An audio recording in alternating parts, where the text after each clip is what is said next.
Innal hamdalillah nahmaduhu wa nastahdi wa natubu ilaihi asyhadu an la ilaha illallah wa asyhadu anna Muhammadan abduhu wa rasuluhu wa ba'du. Kembali kita menghadiri majelis Kitab Al-Kabair. Hari ini kita mempelajari Al-Kabiratu Al-Khamisatu wal Ishrun, dosa besar nomor urut 25, Al-Yamin Al-Gumus. Yamin itu sumpah, gumus itu dusta, dengan tujuan menguntungkan kita, merugikan orang lain. Itulah yang disebut dengan yamin gumus. Nah, berkenaan dengan masalah ini kita pelajari terlebih dahulu 6 masalah berkenaan dengan sumpah. Yang pertama, sumpah hanya ditujukan kepada Allah, tidak yang lain. Man halafa bi ghairillahi faqad kafara au asyraka. Ya. Siapa yang bersumpah nama selain Allah yang disebut, berarti dia telah melakukan kekufuran atau kesyirikan. Jadi kalau sudah mengucapkan demi, hanya Allah disebut, makhluk tidak boleh. Demi Dewata yang agung, demi Ibu Pertiwi, demi Sang Saka Merah Putih, demi Nyi Roro Kidul, termasuk demi Allah, demi Rasulullah, itu tidak boleh karena Rasulullah makhluk. Jadi pastikan ketika kita bersumpah hanya nama Allah yang disebut. Seandainya Rasulullah disebut, tetap kaitannya adalah Allah. Contoh, demi Allah yang mengutus Rasulullah dengan membawa kebenaran. Nah, itu gak apa-apa, karena intinya itu hanya untuk Allah. Saking pentingnya masalah ini, sampai-sampai Abdullah bin Mas'ud mengatakan, li an ahlifa billahi kadiban ahabbu ilayya min an ahlifa bi ghairihi shadiqan. Bersumpah menyebut nama Allah padahal bohong lebih aku sukai daripada bersumpah menyebut nama selain Allah meskipun jujur. Jadi si A mengucapkan demi Allah, tujuannya ngapusi. Bagi Ibnu Mas'ud ini mending, meskipun ngapusi nama Allah yang disebut, daripada min an ahlifa bi ghairihi shadiqan, orang yang bersumpah meskipun jujur tapi nama selain Allah yang disebut-sebut.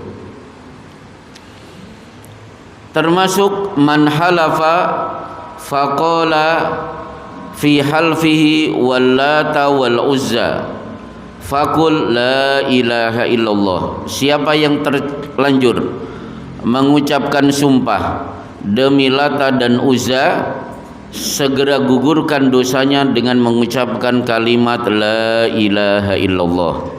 Ini beberapa dalil betapa Islam memberikan sikap tegas tidak boleh bersumpah dengan nama makhluk. Masalah kedua, kalau memang bersumpah dengan makhluk tidak boleh, kenapa Allah bersumpah dengan makhluk-makhluknya? Misalnya wal asri, demi waktu asar, wad duha, demi waktu duha, wal laili idza saja, demi waktu malam, la uqsimu bihadal balad, demi negeri Mekah ini.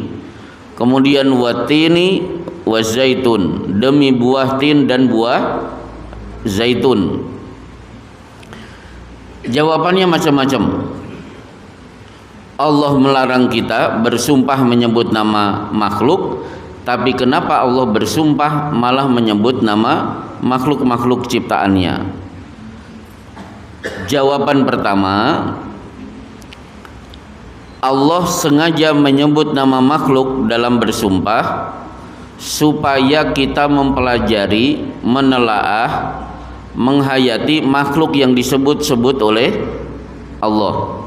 Misalnya wal asri, demi waktu asar. Berarti tugas kita kumpulkan dalil dari Quran dan hadis yang berbicara tentang sholat asar. Misalnya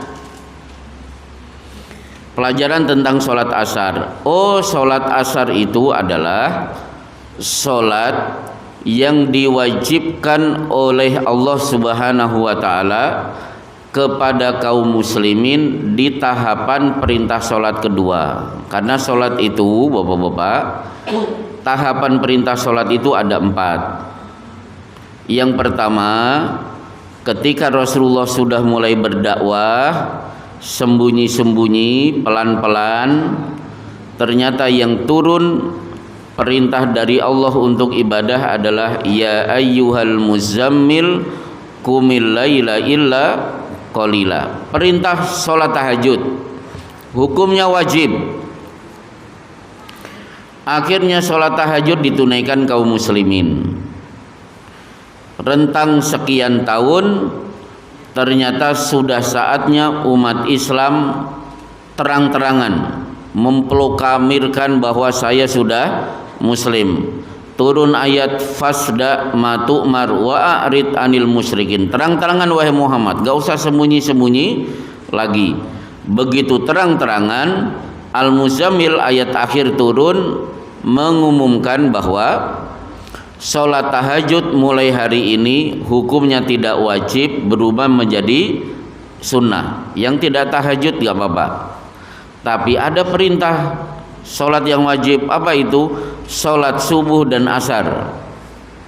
Maka bapak-bapak sering mendapatkan ayat sholat di waktu pagi dan sholat di waktu petang. Misalnya wasbir nafsaka ma'alladina yada'una rabbahum bil ghadati wal asyi. Bersabar wahai Muhammad, jangan usir orang-orang itu, karena mereka tiap hari menyembah Allah di waktu pagi dan sore. Pagi itu apa? Subuh. Sore itu apa?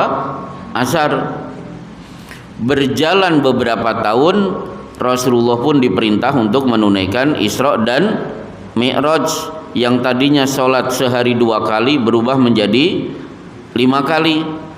Tapi saat di Mekah, semua rakaat jumlahnya 2 kecuali maghrib. Berarti setelah Isra Mi'raj, pelaksanaan sholatnya adalah duhur 2 rakaat, asar 2 rakaat, maghrib 3, isya 2, kemudian subuh 2. Berarti sehari semalam saat di Mekah setelah Isra Mi'raj, sholat Rasulullah dan para sahabat adalah 11 rakaat. Nah, begitu pindah ke Madinah, yang 2 diminta ditambah 2 kecuali subuh.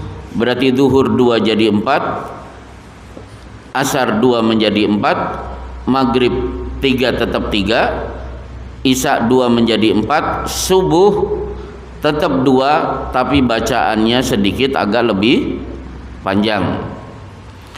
Nah, itulah tahapan perintah sholat dari awal sampai hari ini kita amalkan. Kemudian bicara tentang sholat asar, Rasulullah bersabda, man shallal bardaini dakhalal jannah. Siapa yang menjaga 2 sholat dingin pasti masuk surga. Apa itu? Subuh dan asar. 3. Ketika berbicara nanti pada hari kiamat kita bisa melihat Allah. Rasulullah memberi syarat yang pengen melihat Allah, fa in istata'tum alla taglibu ala salatin qabla tulu'i syamsi wa qabla gurubiha. Jaga salat sebelum matahari terbit dan salat sebelum matahari terbenam. Sebelum terbit berarti subuh, sebelum terbenam berarti asar. Kemudian asar itu bisa dijadikan barometer pada masa Rasulullah, dia mukmin atau munafik. Maka Rasulullah bersabda, tilka sholatul munafik. Lihat salatnya munafik. Yajlisu yarkubu syamsa hatta ma baina qarnaini fanaqaraha arba'an la yadhkurunallaha illa qalila. Silakan lihat orang munafik. Asar sudah masuk malah duduk layah-layah santai. Begitu matahari hampir tenggelam, berada di antara dua tanduk setan, langsung tergopoh-gopoh. 4 rakaat dilakukan begitu cepat, akhirnya tidak ingat kepada Allah kecuali sedikit. Alhamdulillah.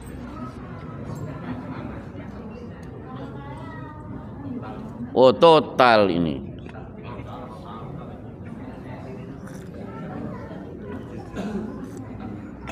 Ya, nggak apa-apa. Berarti saya orasi sekarang.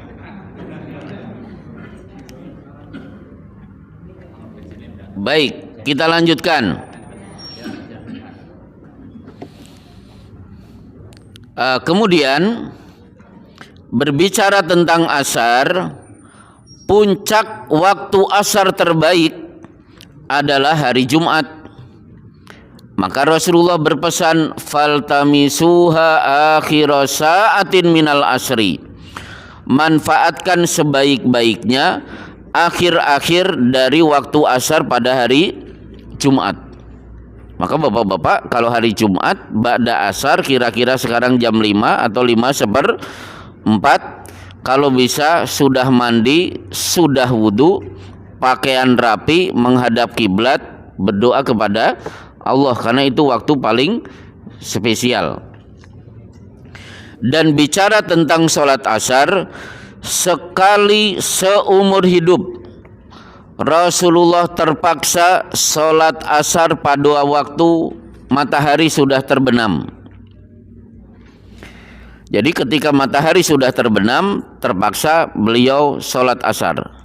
Kenapa? Perang Khandaq. Kafir Quraisy sudah mendekat kota Madinah, parit belum selesai. Demi keselamatan kaum muslimin, maka menggali parit itu diutamakan. Begitu parit selesai, tiba-tiba matahari terbenam, sudah angslub.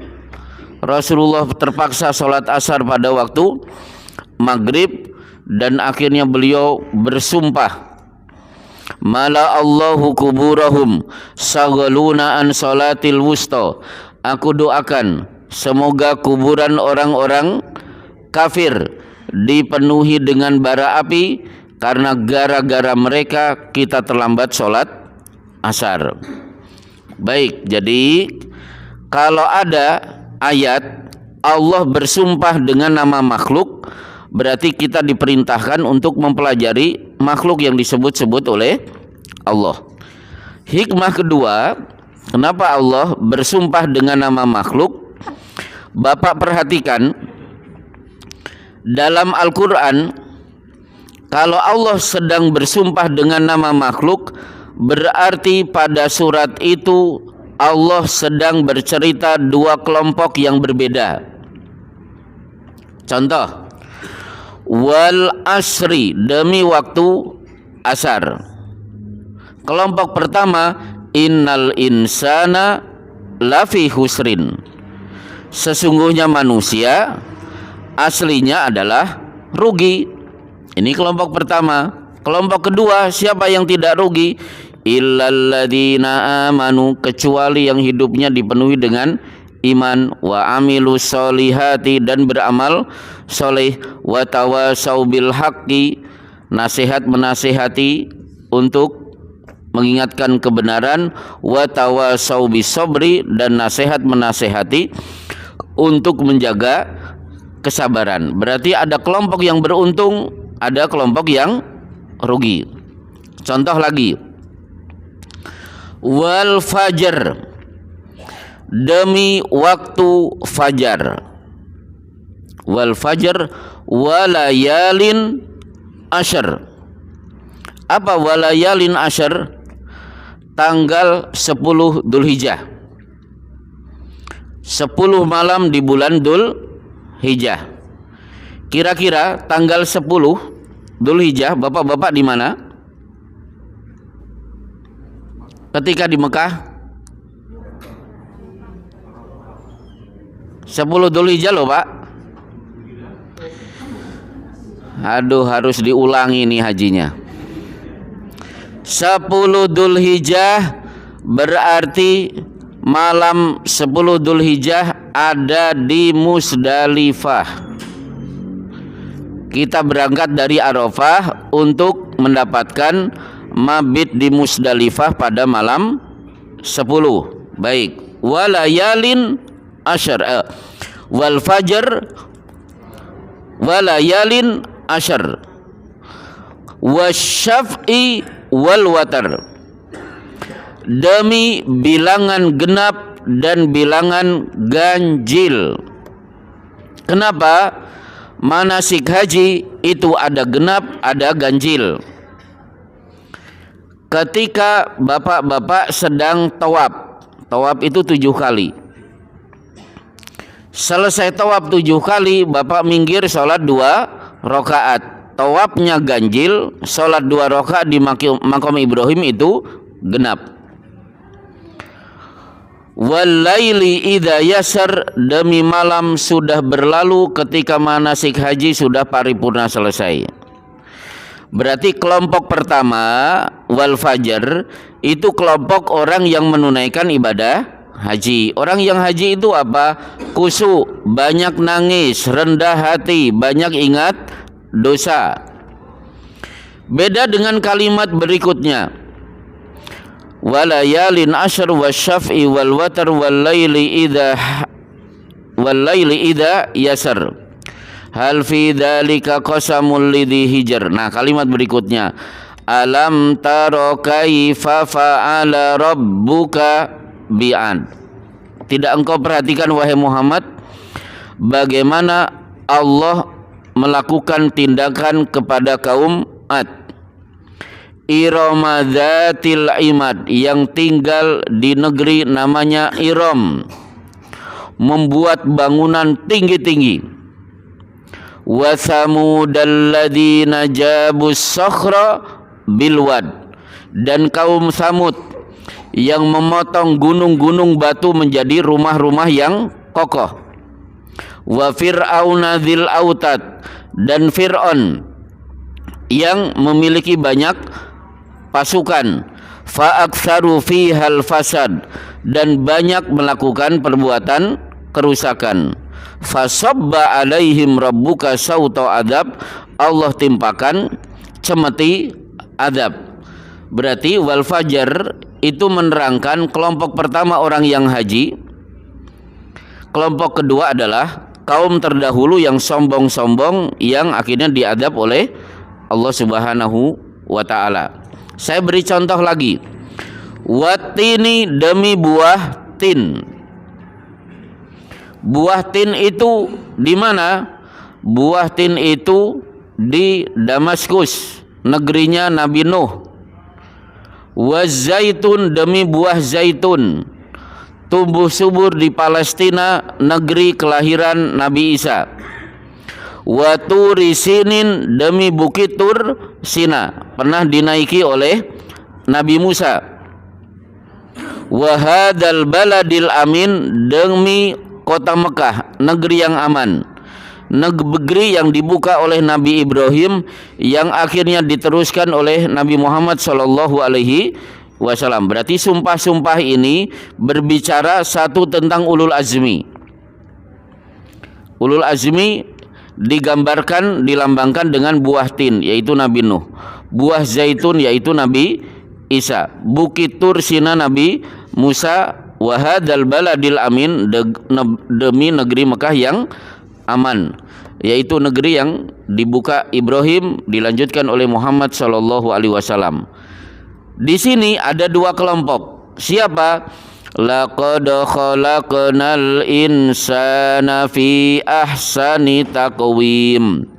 Sungguh kami ciptakan manusia dalam keadaan seindah-indah bentuk. Berarti secara bentuk manusia makhluk yang paling indah. Tapi setelah itu ada dua kelompok. Kelompok pertama, summa radadnahu asfala safilin. Ada kelompok yang kedudukannya rendah serendah-rendahnya. Kelompok kedua siapa? Illalladzina amanu wa amilus solihati falahum ajrun ghairu mamnun. Kecuali orang yang beriman, beramal soleh, nanti di surga mendapatkan pahala balasan yang tidak pernah ada hentinya. Jadi kalau Allah bersumpah dengan nama makhluk, berarti ayat itu sedang berbicara dua kelompok yang berseberangan. Baik, masalah ketiga, bersumpah menyebut nama Allah dilarang untuk jualan. Oh, ada apa itu Bu di belakang?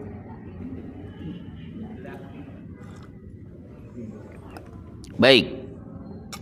Jadi bersumpah meskipun demi Allah dilarang dilakukan untuk transaksi jual beli. Al-halifu manfaatun lisil'ah mamhaqatun lil barakah. Bersumpah bikin dagangan cepat laku tapi menghilangkan keberkahan. Keempat, bersumpah menyebut nama Allah tidak boleh diucapkan untuk memastikan nasib seseorang itu dapat hidayah atau tidak dapat hidayah, masuk surga atau tidak masuk surga. Contoh, misalnya dalam hadis,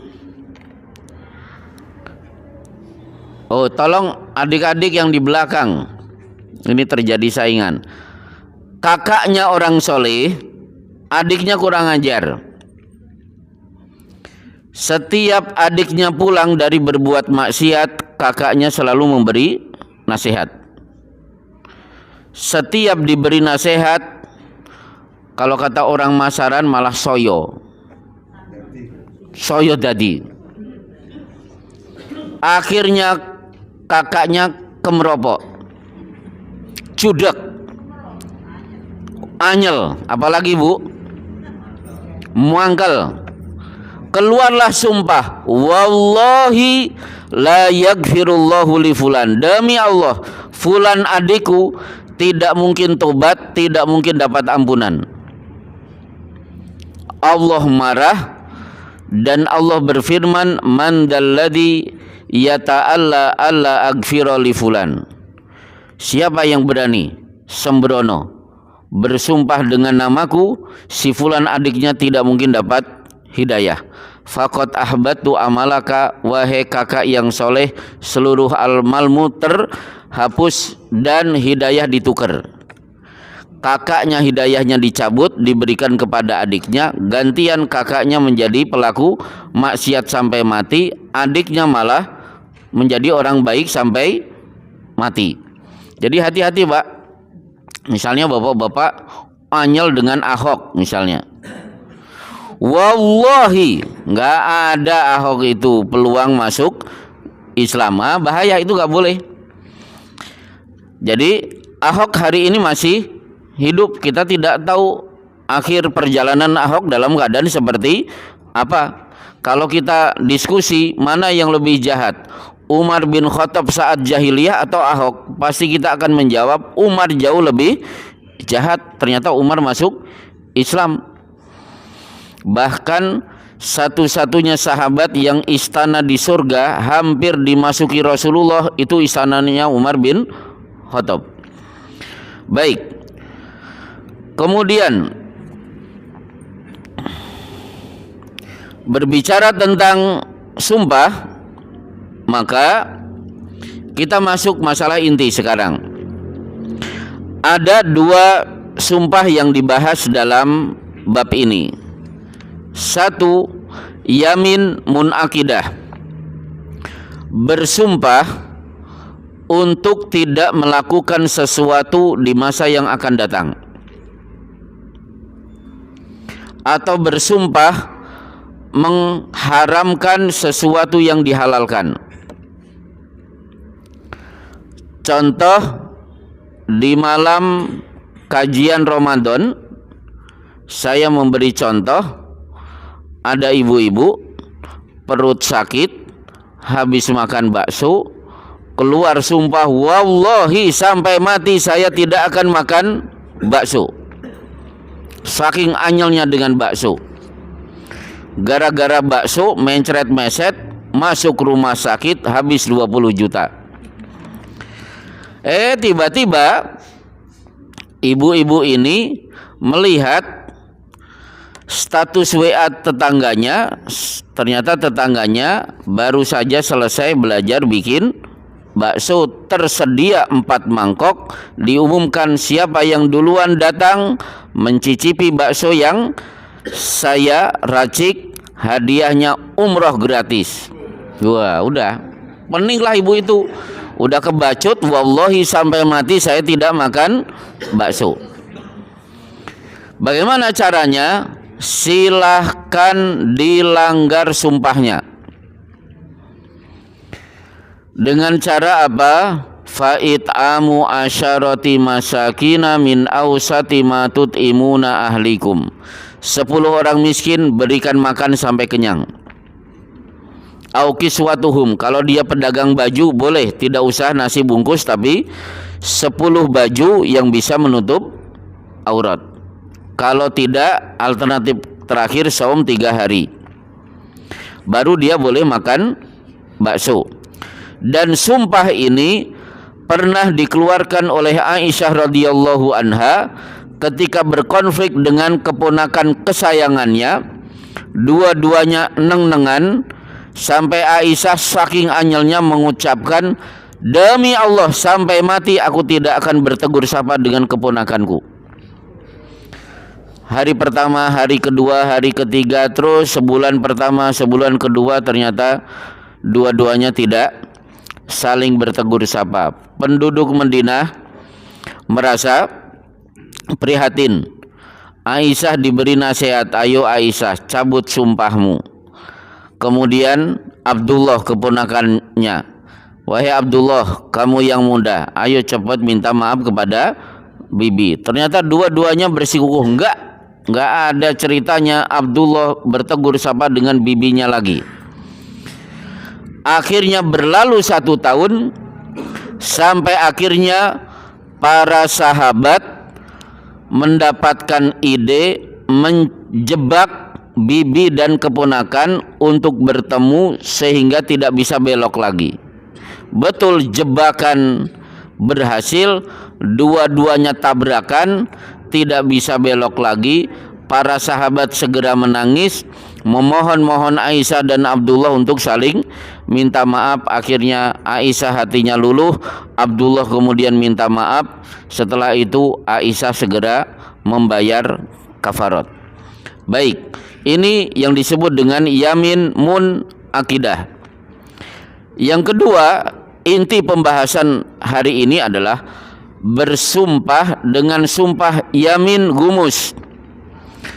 Wallahi, untuk merampas harta orang lain.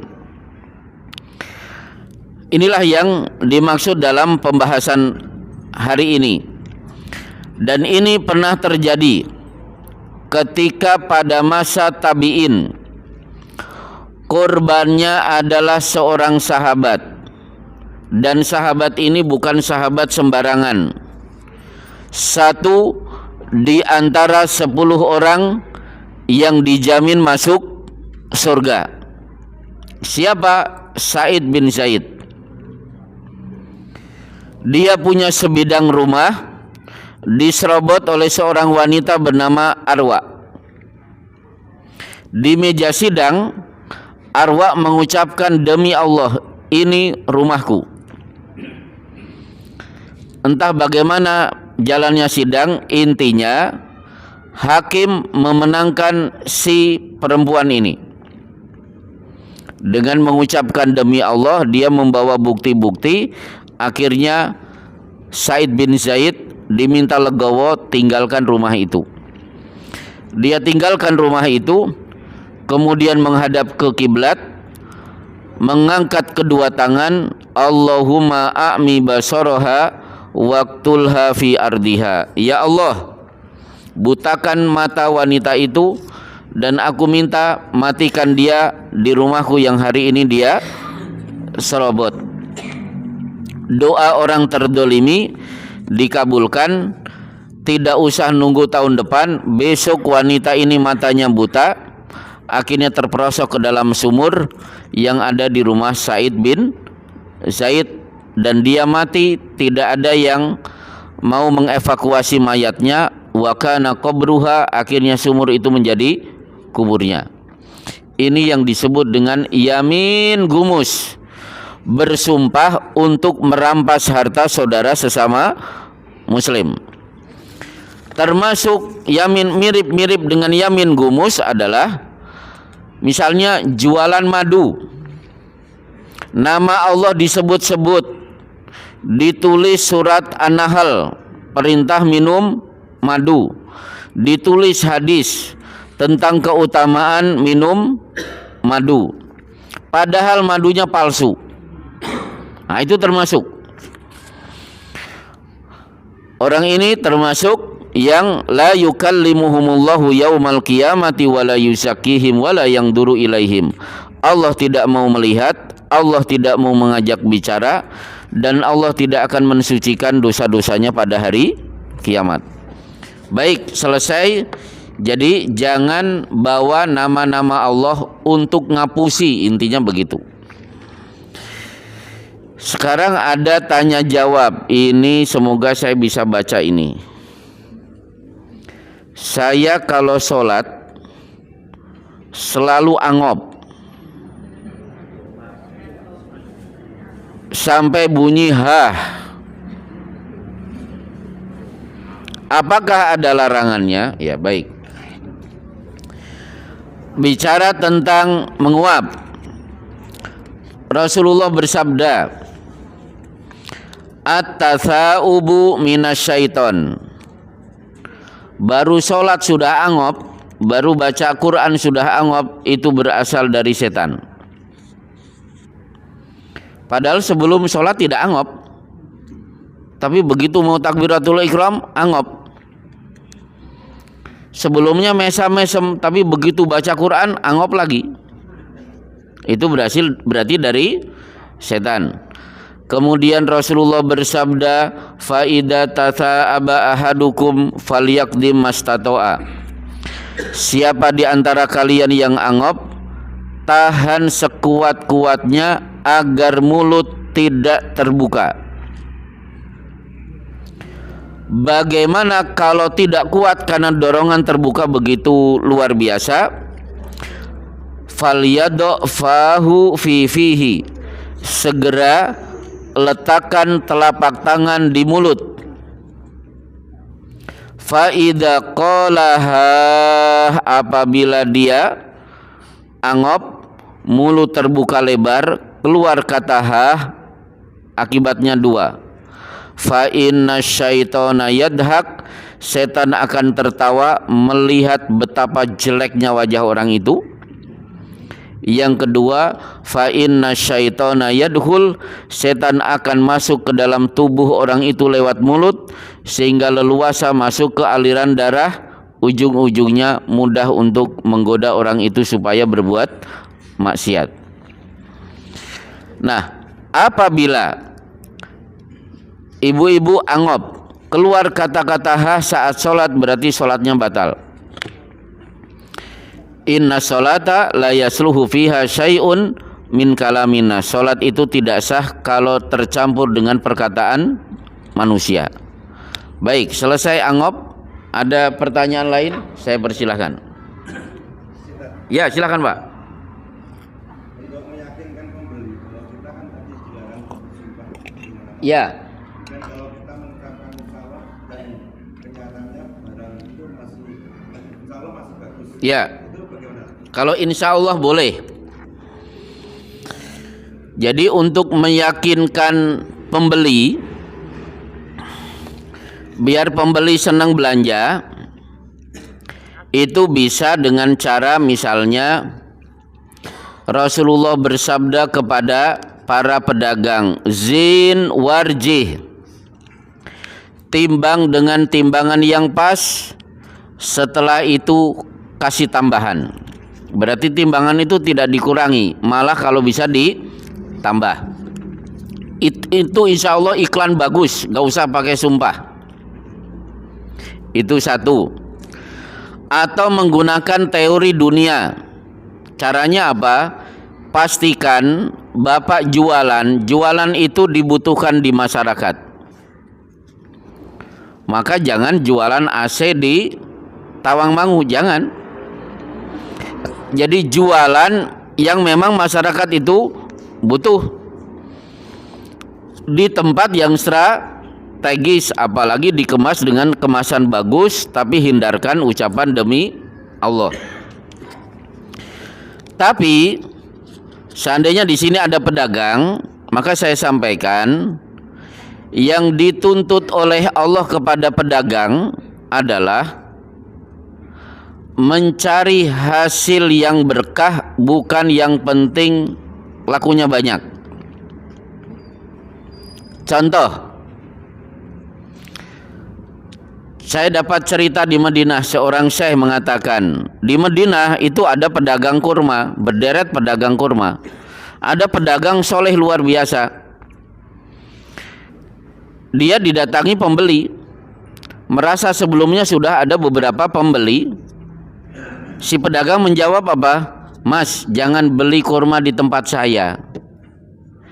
Itu toko pojok tadi, dari tadi pagi sampai sekarang belum ada yang beli. Ini rezeki saya sudah cukup.